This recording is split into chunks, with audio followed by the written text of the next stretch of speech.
All right, hello everyone. Thanks for joining us today. I'm Paul from Changescape Web in St. Louis, and I'm joined by Ken Tucker, also from Changescape Web, and Ian Cantle from Outsource Marketing in Bradford, Ontario. And Jeff couldn't join us today. He's from Telerik Marketing Systems in Austin. Today we're joined by Jessica Embree. Is that how I pronounce it? Is that correct? Close, Embree. Embree, okay. And she is the creative director for TULIP Media Group. And we're going to be talking about print media because, print's dead, email marketing's dead, SEO is dead, everything's dead. Just ask the self-anointed gurus. So, Jessica, you've been the creative director at Tulip Media Group for 8 years or more. You work with client partners, and you craft their brand identities with stories and clear and consistent marketing messages. And you also take on the lead on all of Tulip Media's print and digital marketing programs for client partners, and you're also a co-author of the Amazon bestseller Double Sales, Zero Salespeople. Optimize your sales and marketing into one customer development strategy that works. So I guess what I want to start off with is that can you discuss and define brand identities? I think that's an important concept for our audience to understand. Yeah, and I think that is different for everyone listening and watching. Brand identity to me is how you communicate your product. It's how people perceive you. It's what your values are and what your brand says about you at the end of the day. And I think that's why it's so important to keep that in mind when you're trying to market your business or service is how are people perceiving you? How are you solving their problem at the end of the day? Yeah, we're big on problem solving. Language, obviously coming from StoryBrand, I'm sure you're not surprised to hear that. But it's also the key to SEO too. Really, a lot of people don't realize. Yeah. So, and obviously, I know you've got some StoryBrand background as well. How do you weave in the internal and external philosophical all in to the messaging for a client? It comes down to really asking yourself is what it is you want people to perceive you at. Are you going to be helpful? Are you helping them overcome and grow their business? And weaving that problem in, like you were just saying, Ken, and what that solution is you're providing to them, I think is so important. And it's something that we sometimes miss. When we look at messaging for businesses, a lot of businesses are like, we've been in business for 120 years. Locally owned, which is very important, but it's not talking about the person's problem and why they're coming to your site at the end of the day. Yeah, definitely. So in today's world, where most of what we hear about, most of what we read about is all focused on digital. Mm-hmm. Why is print marketing still important, and how does it still have relevance? Well, Paul said it. It's a perception of print is dead. And I argue, I feel like every day, that it's not. It's still a very valuable part of your marketing mix. Your emptiest inbox is your mailbox. You get hundreds of emails every day, but think about how much physical mail you get in the inbox to cut through the noise that you have online and in your inbox. It builds credibility. It's a reputation builder. Not everybody's doing it. So it's a great way to get ahead and tell people your story, tell people how your product or service can help them. It's a great brand awareness builder. I probably shouldn't say this, but one day this week, I only got 2 pieces of mail in my physical mail. Yeah. I'll send you something. You're absolutely right. Yeah, okay. Please send me something, Ian. I need all our listeners. Send Ken some mail. Yeah. And I mean, look behind you, Ken. Like you have hundreds of books behind you. There's not much difference in between what Tulip does, which is customized magazines branded to businesses, and authors writing a book to build that credibility, build their reputation, and have their story told in a different medium. Yeah. Definitely. Yeah, I mean, I'm definitely a part of a magazine that is done for realtors called Real Producers. There are 5 franchises that we work with, and I write articles in those publications and run a podcast for them because I know we're going to talk a lot more about this as we go through, but I'm a big fan of integrating digital with print. So we'll get into that. I don't want to steal anybody's thunder. But yeah, I mean, I think you hit the nail on the head. The physical mailbox for people is maybe the least competitive place to show up right now for a lot of businesses these days. Yeah, and think of all real estate's a great example. It's a hot market. You can't keep a house on the market right now, and realtors need to stay ahead of the curve. And a lot of the mail that I get are coupons from restaurants. I get Costco magazines, golf magazines, because my husband's very into golf. And nothing wrong with that. Yeah, there's nothing wrong with that, listeners. And of course, I get a lot of real estate stuff, but that's how I know our realtors around the areas, because I see their stuff show up in my mailbox. I don't get their emails, but I see their stuff show up in my inbox, my mailbox. Yeah. Cool. And this might be a little off topic, but I was talking to a young 20-something the other day about different things, and we live in this digital world, and he's like, you go online, everyone texts and fills out forms. He said, sometimes I just want to pick up the frickin' phone and talk to someone when I'm dealing with a business. And he's like 23 years old. And you would think that would be the last person that wants to pick up the phone and talk to someone. But it's just, it's not true. We want that connection. There's hope for the future. And Paul, I think you just made a really good point. Print media has a great way of building that community sense, that personalized sense. Because I'm going to go back to Ken's example of real estate. You're selling one of your biggest assets. You want to be able to see who you're talking to. You want to see them face to face, have that personal experience and trust with them. So print is a way for you to communicate that to your consumers and your clients. Yeah, absolutely. So can you share some examples or case studies where print marketing has outperformed digital marketing? Because I think it can, like Ken said, it's the least competitive space because no one does it anymore. Well, I shouldn't say no one, but very few people do it. Mm-hmm. We work with various different types of businesses all over North America, real estate included. But one of my favorite ones is a fire truck manufacturer that we have and as one of our clients. And these are $500,000 trucks. So these aren't people necessarily buying everything online as an impulse buy. These are people who need work, overtime, nurture campaigns. And I remember one time I got an email from a client. He goes, I just sold a truck because of your print newsletter that you help us put out. And the reason was it was one article, and it was 3 features you need to have on your next tanker. And it described the features. Now, this is not content for me, this is not content for you, but for fire chiefs who are receiving this type of information, it's very important to them because they want to make sure that they're protecting their community, they're going to be safe, and they have the equipment they need. So he was ecstatic. He was like, I just made a $500,000 sale from a print newsletter that we sent out that I've been trying to get this person for years now.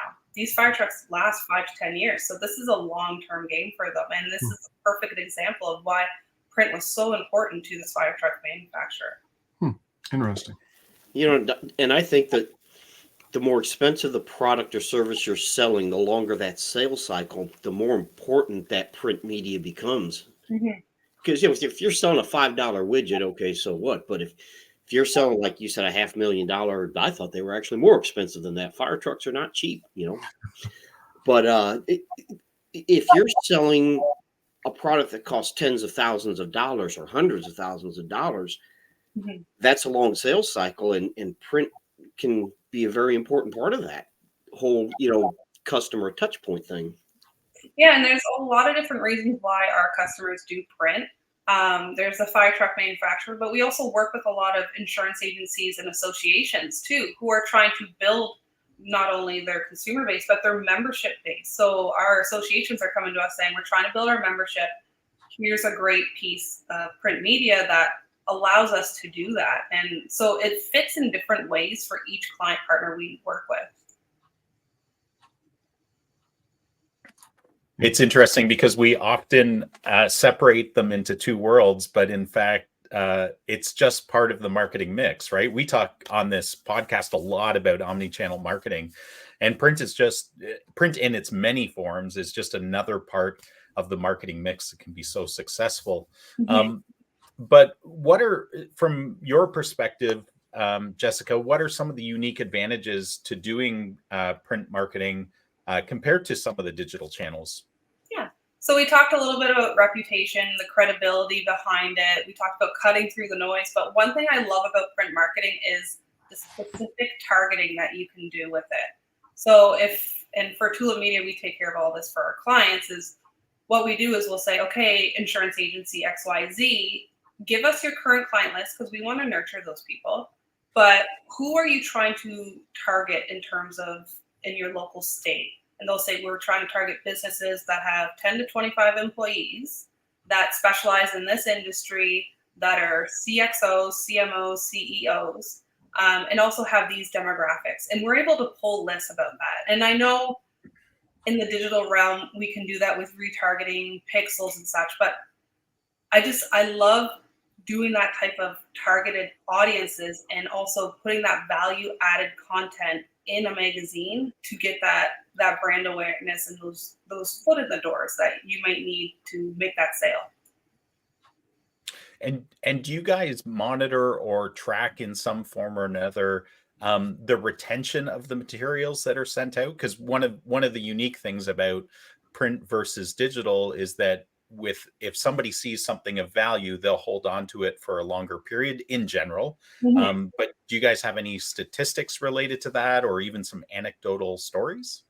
Yeah, magazines stick around a lot longer than a Facebook ad you see online. And we've seen that 7 to 10 days is typically what people will hold on to a magazine for. And that may seem small to others, but comparing that to digital data, that's pretty impressive. And the beauty of the content that we're putting in your magazine is sometimes there's engagement pieces in there. So scan this QR code to download a free PDF. You're getting that website traffic, you're getting the analytics of the QR code, and you're getting their email if they want to download that PDF. So you're mixing your print and digital there. So you're able to get analytics in a couple different ways, and there's a lot of different things that Tulip can do for you to make those engaging pieces and get those numbers behind the print. Yeah, QR codes seem to be making a resurgence. They were hot for a while, and then they kind of fell out of favor, and now it seems like now everyone's using them again. That's because of COVID. It was COVID, yeah. Yeah, exactly. Yeah. Restaurants. Yeah. Yep, definitely. So, Jessica, how do you see the role of print marketing evolving alongside, the advancements and the changes in digital marketing? I'm excited for this because this is something that we're always looking into. But augmented reality and virtual reality, we're starting to see. I think Facebook just came out with the goggles and the glasses. But that is becoming more and more a possibility that you can see a print piece or a billboard and take out your phone and see something differently through your phone. One thing that I know I've seen in the past is you open up a jewelry magazine and you put your hand out with your phone being held up and you're trying on those jewelry pieces in real time. So those types of advancements are really exciting. Of course, there's the QR codes. AI is ever evolving, and that's something that we've invested in here at Tulip to learn more about and also build our own AI engines. But it's an exciting time to witness this type of advancements in technology. Yeah, one of the things that we're doing for a couple of our clients is we're actually using website traffic to initiate printed postcards that are being sent to to website visitors. As it's a different form of remarketing, but again, as we talked about earlier, the physical mailbox is a less competitive space. We all know you need multiple marketing touches, to be able to get your messaging through all of the other noise that's out there, and just naturally through the buyer's journey, sometimes when people land on your website, they're not ready to take any action, but, maybe the day you hit them with a postcard, they are ready. So are you guys doing anything like that as well? That is a possibility, for sure, Ken. And I love how you just kind of called it a transitional call to action in the story brand world. Postcards. And yeah, it's definitely a possibility that you can take your digital data and transform it into the print using the remarketing tactics.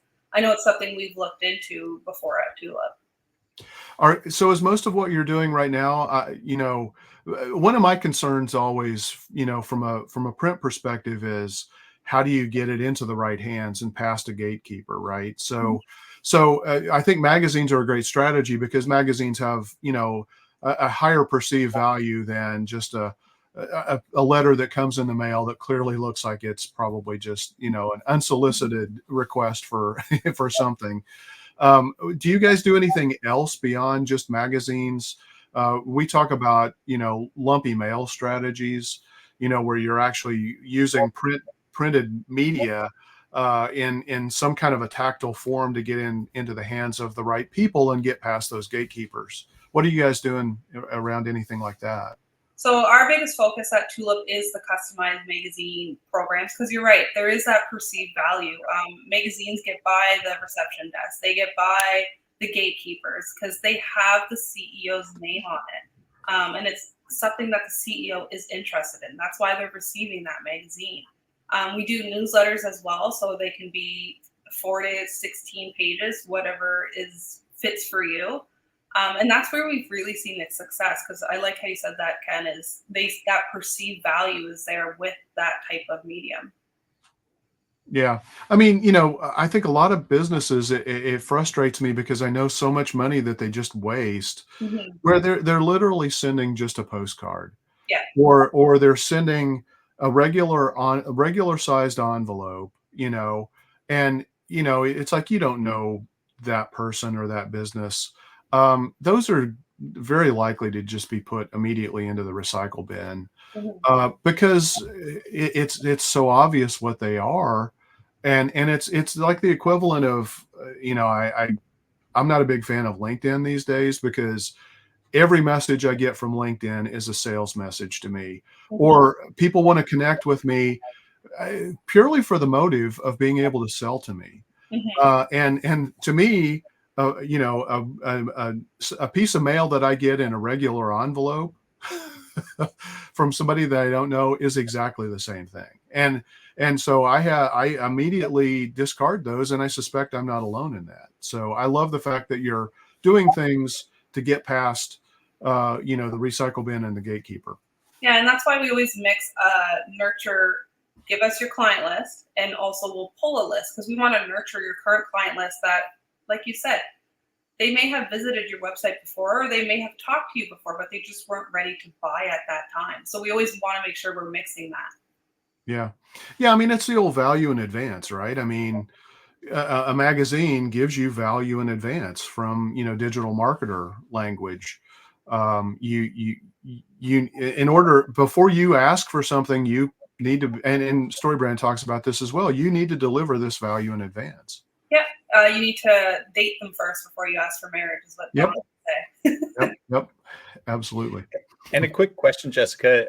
Back in the day, I used to be very involved in the print industry, and variable data printing, when it first started out, there was lots of data that was showing the value of it, that it was, yes, a little more costly to do, but the amount of engagement you would get rose dramatically.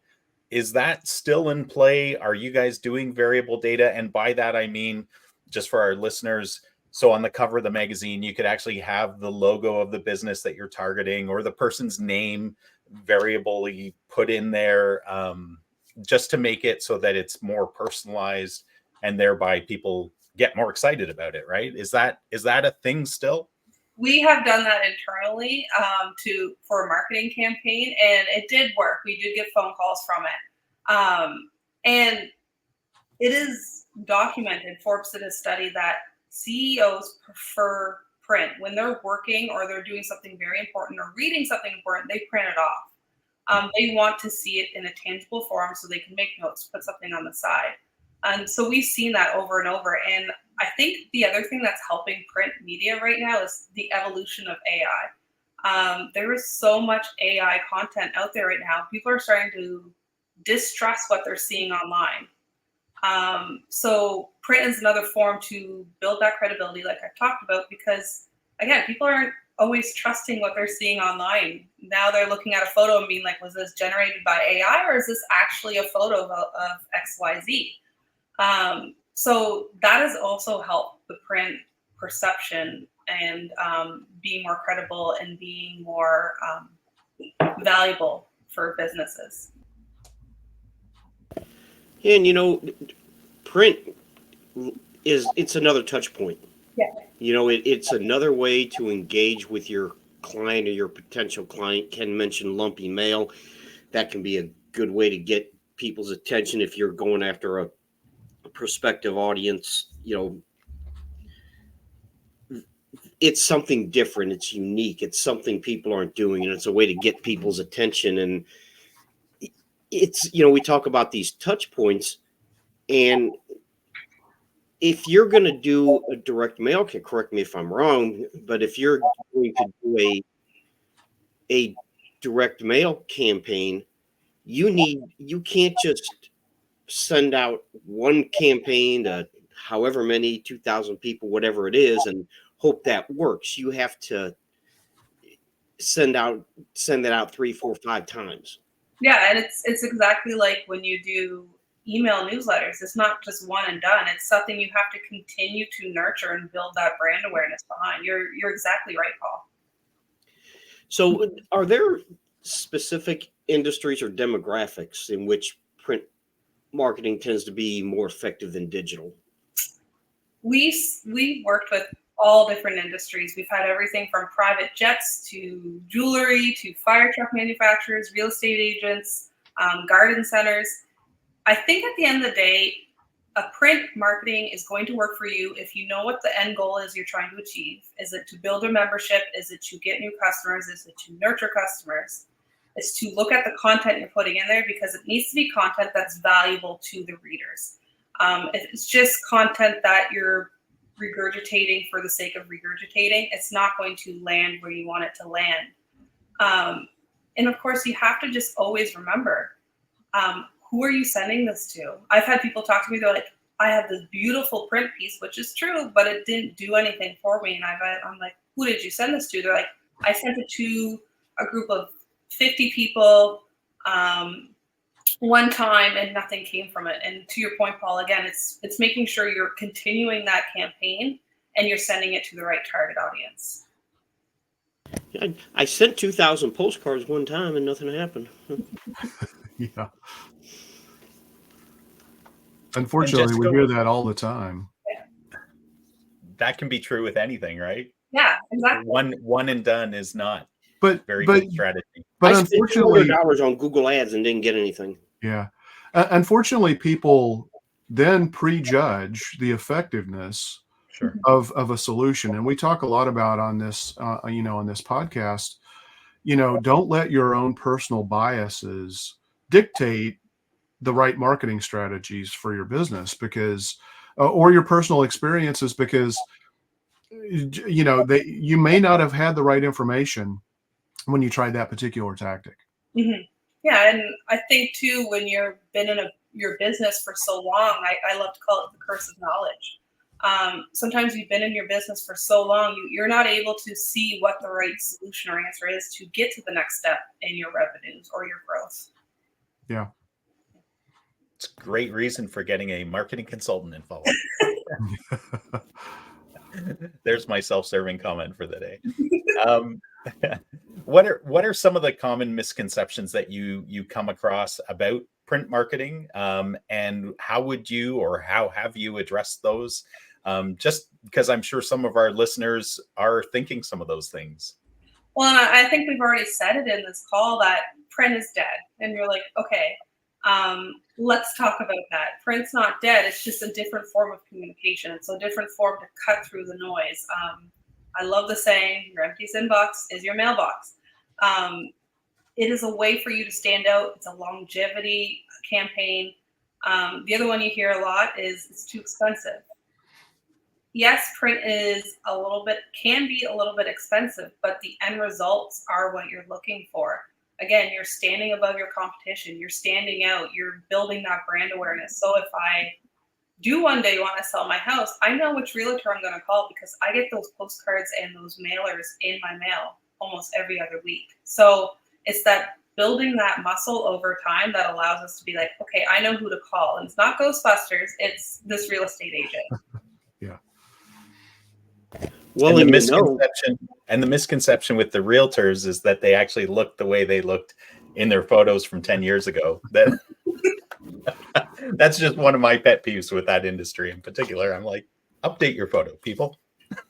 Yeah. well, and one of the other things with print is you can't filter it. I have like 500 filters on my email because there are certain things that I don't necessarily want to unsubscribe from, but sometimes people, they just get obnoxious with their email. So I've set up filters and it just deletes it or sends it into another folder. So I don't get, a couple of weeks ago, it's like never send email marketing messages on a Monday morning. Because I think a couple of weeks ago, I got about 20 emails in 30 minutes. It's and people abuse it. They get obnoxious with it. And like I said, I've got tons of filters set up in my email, but you can't do that with print. You're going to get it. Now you may throw it in the trash, but you're going to get it. So, Well, and the thing about it, I mean, because I've been involved in some political campaigns, and mail is huge in political campaigns. And, the point is, people still get them. They probably still look at it and get some recognition from the piece, whether or not they actually read it verbatim or not. You're still getting your brand's visibility in front of people. Yeah. Because it is that physical piece that they have to do something with. It's pretty easy to just click on an email and delete it and be done with it. Or now it's getting easier and easier to unsubscribe, from unwanted lists. So, so there's still value in getting it delivered, even if it's not necessarily read, right?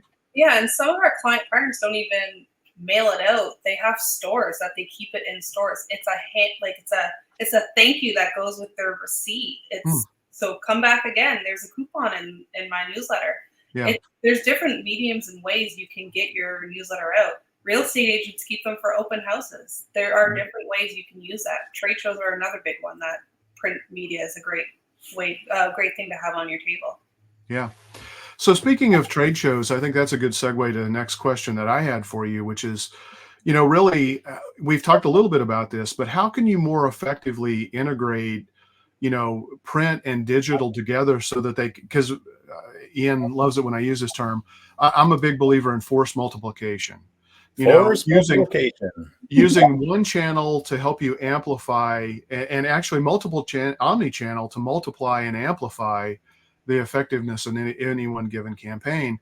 So are you guys, I know you talked about QR codes, but are you doing like specific call tracking numbers or, even personalized URLs or unique URLs that people are only getting to from within those print publications?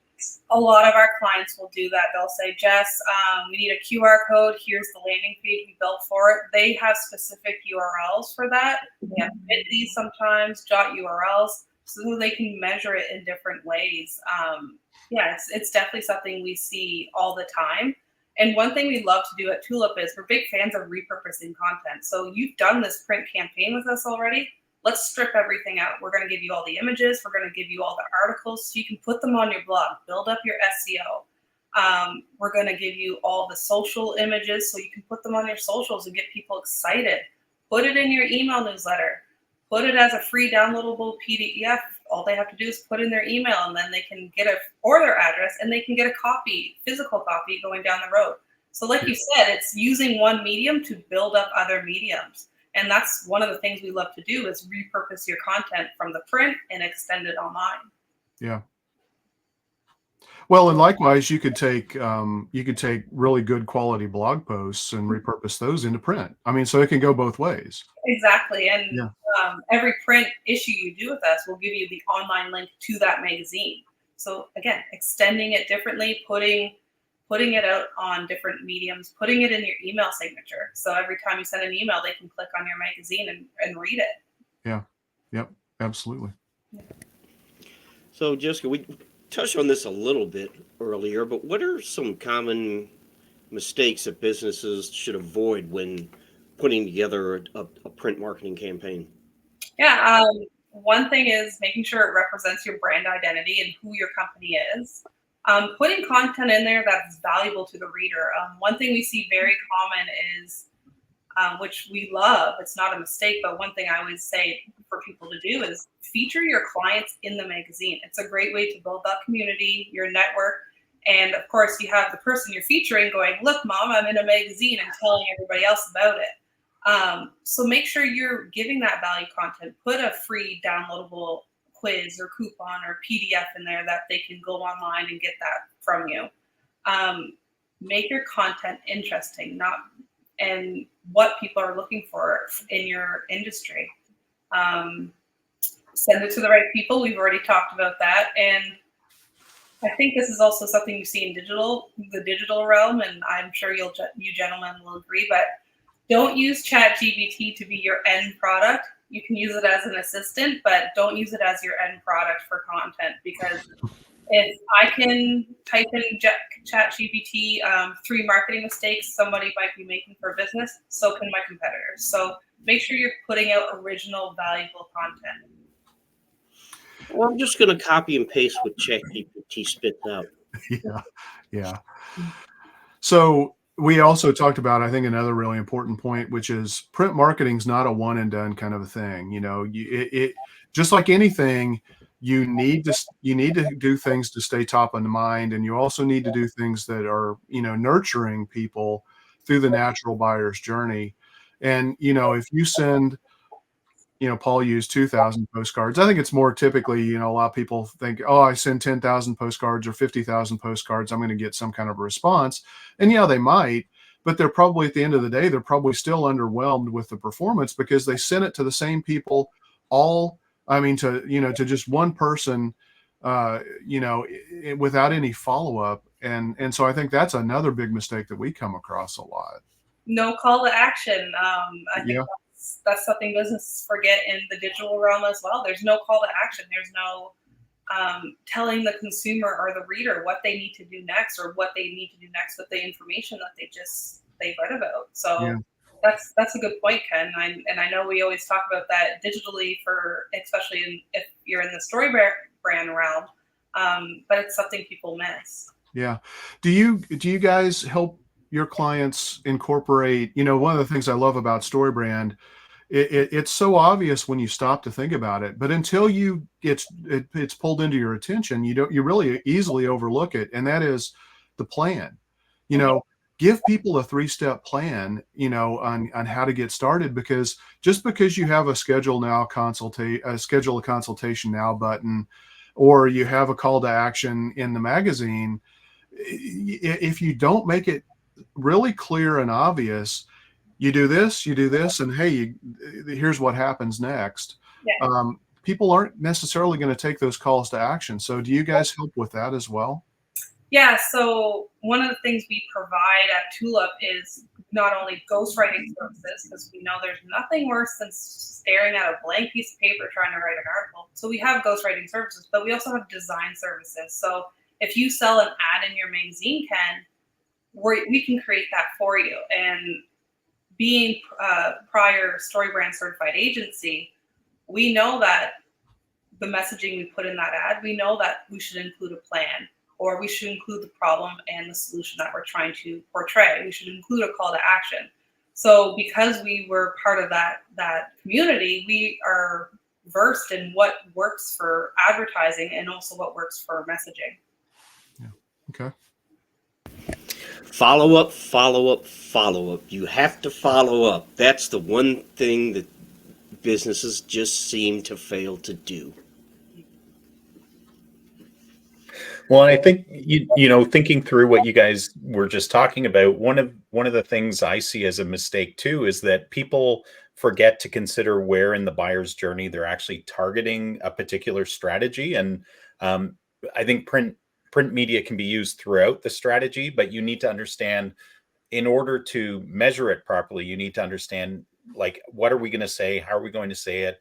Where are they in their buyer's journey in order to motivate them properly, right? Otherwise, you'll have unrealistic expectations and you're probably going to be targeting the message wrong. As you were talking about, Jessica, about, you have to date before you marry someone. And the same is true in the relationship that you're trying to get from a prospective buyer to an actual customer. And that's exactly right. And that's why we always talk about, what's your goal? What's the end game for this print campaign? What are you trying to do at the end of the day? Because that tells you what type of content and messaging you're putting in there, to your point. Yeah. How do you string together print campaigns to move people through the buyer's journey? Can you give me an example of, maybe different things that you do along the way through print? Yeah.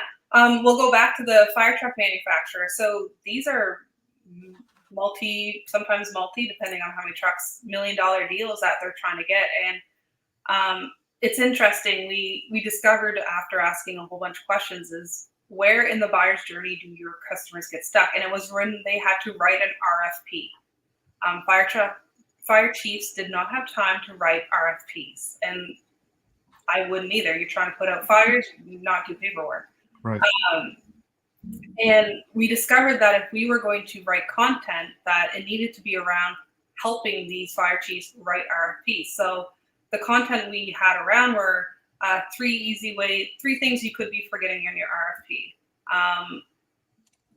All the messaging was around that, and that's how it worked in their print campaigns. And we also tied it with value-added content, like download three things you're missing on your tanker. So those transitional call to actions. So we tied it in their problem and solution they were offering to customers into their marketing like that. So you identified a problem and solved it. Yeah. Imagine that. In that case, we did for the fire truck manufacturer. Now, some of our clients come to us with different goals in mind. They want to build their membership. They want to sell more houses in Ontario. I'm saying Ontario because I know one of you is from Ontario.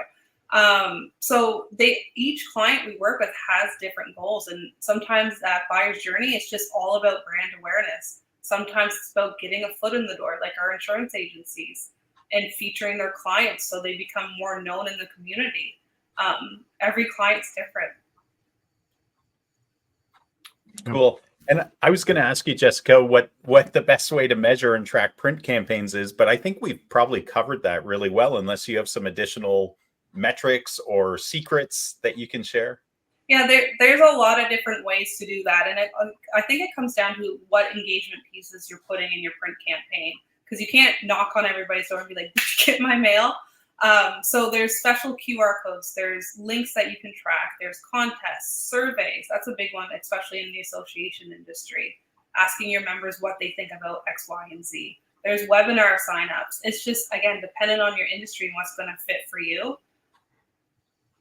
And as a follow-up question to that, we spoke a little bit about trade shows, but any tips for leveraging print for trade shows? We've seen a lot of different things for trade shows. We've seen trade shows special magazines. So it's just a magazine specially made for that trade show. So it's featuring people from that trade show. If you were not the owners of the trade show, we've also seen our clients use it to get more bookings, because they're like, hey, if you just take this magazine, if you go to page 5, you can see this, fill out this form, and you could win a Yeti if you book a call with us. So we've seen couple different ways people have used it at trade shows. Very cool. As far as tracking results from print media campaigns, Jessica, you mentioned QR codes. Send them to a landing page. Okay. You might want to de-index those landing pages. So it's not a perfect solution, but you can be pretty sure that the only way people are going to get to that particular landing page is from that campaign. So, and call tracking numbers. Well, and to your point, Paul, too, is the link in the QR code could be a special link just for that magazine. So you don't even have to de-index it. You could just have that special link that's linked just for that magazine. That the only people that would have it are the readers. Back to the trade show thing. The other thing we've seen is, the other thing we've seen is with trade shows is you talk to a lot of people throughout the day, and you're going to forget their names after a week after you're back from the trade show. So having a magazine with maybe your logo on it, with your faces on it, can help them be like, oh yeah, that's who Jessica Embree is. That's what she does. Yeah, because it's overwhelming sometimes being at a trade show, meeting thousands of people and being like, I don't remember whose business card this is. What did they do? What did they offer? So that's another way magazines can help you out at a trade show. Yeah. So what else should we know about print marketing that we haven't talked about so far? I think there's a lot you can talk about for print marketing, but I always like to remind consumers is print marketing, if you're going to do it, make sure you have the right goals in mind. Make sure you have engaging pieces. Make sure you're sending it to the right people. Like you said, there's some people out there who have done it before and they've said, this failed, it's not going to work, I never want to do print again. I always say reconsider and think about those three things that I just spoke about. Quick follow-up question that something we didn't touch on, and I just thought about this because I was talking to someone yesterday about Google Ads, and it's like, look, I don't know if you can get results with $1,000 because of the changes with Google. Is there a budget that people should have in mind, and how do they arrive at what they should be spending on a print marketing campaign? And that's a very common question too. You can spend a couple $1,000s a month. It's dependent on a lot of different things, Paul. It's how many pages you're thinking about doing. How many times a year would you like to put it out? How many quantities are you doing? So it is dependent on a few different factors. But we always give a ballpark of, it could be a couple $1,000s a month that you're spending on these print campaigns. Oh, so they can't do it for $10 a month. Okay. Oh God, you'd be surprised. I was talking to someone back to Google Ads. They're like, well, $5 a click. It's like, well, I don't determine that. Google determines that. But it's like they're like, well, $200 a month. That's a lot to spend on Google Ads. It's like, yeah, well, no, it's not. But you're not going to get any results at $200 a month. That's just how it works. Yeah. Yeah, I mean, there's probably a minimum investment that people need to be prepared to make, right? So you help guide your clients through, look, if you're only going to spend that amount of money, you might as well save it. We do this all the time with SEO. Mm-hmm. It's like, if you can't spend a couple of grand a month on SEO, save it and use it in other ways, and maybe save, if there are better, maybe you need to look at a paid marketing strategy. Maybe you need to look at a print campaign. But then, if your ultimate goal is to help do SEO, make sure you're saving some of the revenue that you're generating through these other tactics to reinvest. Mm-hmm. But people need to be realistic, and they need to be told real numbers, because otherwise they're going to spend the money. And there are going to be plenty of marketing firms out there who will take that money knowing that they're not going to get the results, but they're going to take the money because, they just churn through clients. Yeah, and that's something we're very upfront about in our sales processes. Okay, I know you want to do a 100-page magazine monthly, but let's set you up for success. What are your time, or do you have time constraints around this? What's your investment thoughts? Like, do you meet BANT? Do you have the budget, authority, need, and time to invest in this type of campaign? So we always look for that type of conversations and make sure you're setting yourself up for success. We want this to be a win-win for everybody. So we're not going to oversell you a print program and just be like, okay, have fun, to your point, Ken. We want to make sure everybody's succeeding and meeting the goals that they're trying to get at the end of the day. Yeah. Here it is. Good luck. So unless someone has something to add, I think this is probably a good place to wrap up. Jessica, I have your information down there. I'm going to assume that's the best way for people to find out more about you, get in touch. Yeah, and Correct you me can if I'm wrong. No, you can. That's absolutely right, Paul. And you can also find me on LinkedIn, Jessica Embree. Feel free to send me a message there. Like Ken, I get hundreds of those every day, and I always laugh at them because they're like, "We can help you with your marketing." I was like, "That's what I do." Yeah.